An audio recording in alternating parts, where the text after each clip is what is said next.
অন্তর্বর্তীকালীন সরকারের ১০০ দিন উপলক্ষে জাতির উদ্দেশ্যে দেয়া ভাষণে প্রধান উপদেষ্টা অধ্যাপক মোহাম্মদ ইউনূস বলেছেন, সরকারের কাছে সবচেয়ে গুরুত্বপূর্ণ কাজ হচ্ছে নির্বাচিত সরকারের কাছে দায়িত্ব হস্তান্তর। প্রায় ৩৪ মিনিটের ভাষণে তিনি আরও বলেন, গত সরকারের সব অপকর্মের বিচার করা হবে, ভারতের কাছে ফেরত চাওয়া হবে শেখ হাসিনাকে। মুস্তফা মল্লিকের রিপোর্ট।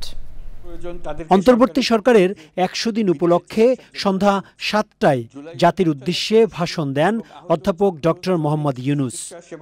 জাতির উদ্দেশ্যে দেয়া ভাষণে তিনি বলেন, গত ১৫ বছরে সব অপকর্মের বিচার করা হবে, শেখ হাসিনাকে ফেরত চাওয়া হবে ভারতের কাছে। আমরা অন্তর্বর্তীকালীন সরকারের প্রথম ১০০ দিন অতিক্রম করলাম। আপনারা জানেন কি কঠিন এক পরিস্থিতিতে আমাদের দায়িত্ব গ্রহণ করতে হয়েছে।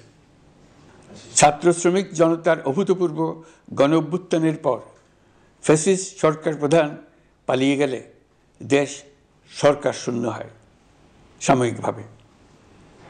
পুলিশ প্রশাসন এ সময় সম্পূর্ণ নিষ্ক্রিয় হয়ে পড়লে উদ্বেগজনক এক পরিস্থিতির সৃষ্টি হয়। স্বৈরশাসন টিকিয়ে রাখতে আইনশৃঙ্খলা বাহিনীকে জনগণের মুখোমুখি দাঁড় করিয়ে দেওয়া হয়েছিল। বিপ্লব চলাকালে প্রায় ১৫০০ ছাত্র শ্রমিক জনতার শহীদে মৃত্যু হয়। এই বিপ্লবে আহত হয়েছে ১৯,৯৩১ জন। প্রতিদিনই তালিকায় আরও নতুন নতুন শহীদের তথ্য যোগ হচ্ছে, যারা স্বৈরাচারের আক্রোশের শিকার হয়ে এই পৃথিবী ছেড়ে চলে গেছেন। প্রতিটি হত্যার বিচার আমরা করবই। জুলাই আগস্ট হত্যাকাণ্ডের বিচারের যে উদ্যোগ আমরা নিয়েছি, তার কাজও বেশ ভালোভাবে এগিয়ে যাচ্ছে। পতিত স্বৈরাচার শেখ হাসিনাকেও আমরা ভারতের কাছ থেকে ফেরত চাইব। কেবল জুলাই আগস্ট হত্যাকাণ্ডই নয়, আমরা গত ১৫ বছরে সব অপকর্মের বিচার করব। প্রধান উপদেষ্টা বলেন, গুমের সঙ্গে যারা জড়িত তারা যতই শক্তিশালী হোক, যে বাহিনীর সদস্যই হোক, তাদের ছাড় দেওয়ার সুযোগ নেই। আমরা গুমের তদন্তে একটা কমিশন গঠন করেছি। কমিশন প্রধান আমাকে জানিয়েছেন, অক্টোবর পর্যন্ত তারা ১৬০০ গুমের তথ্য পেয়েছেন।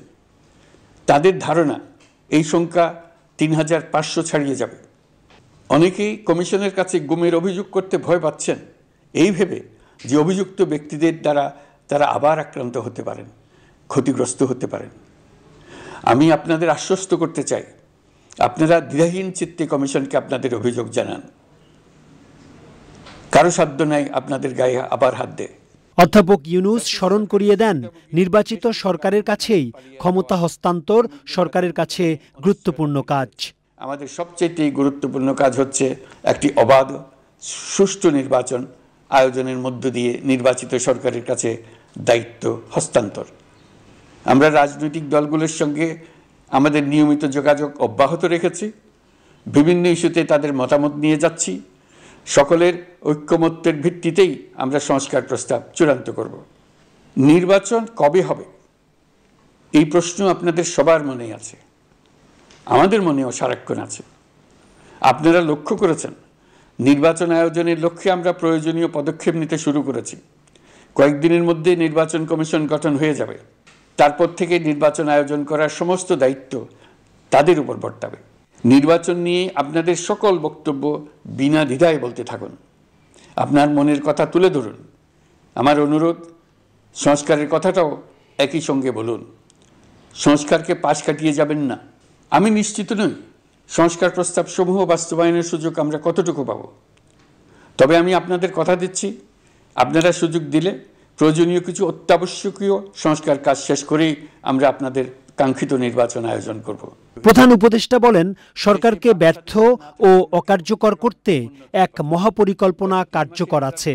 এই অপশক্তিকে ব্যর্থ করতে সবাইকে ঐক্যবদ্ধ থাকার আহ্বান জানান doctor Yunus. Mustafa Mallik, channel I, Dhaka.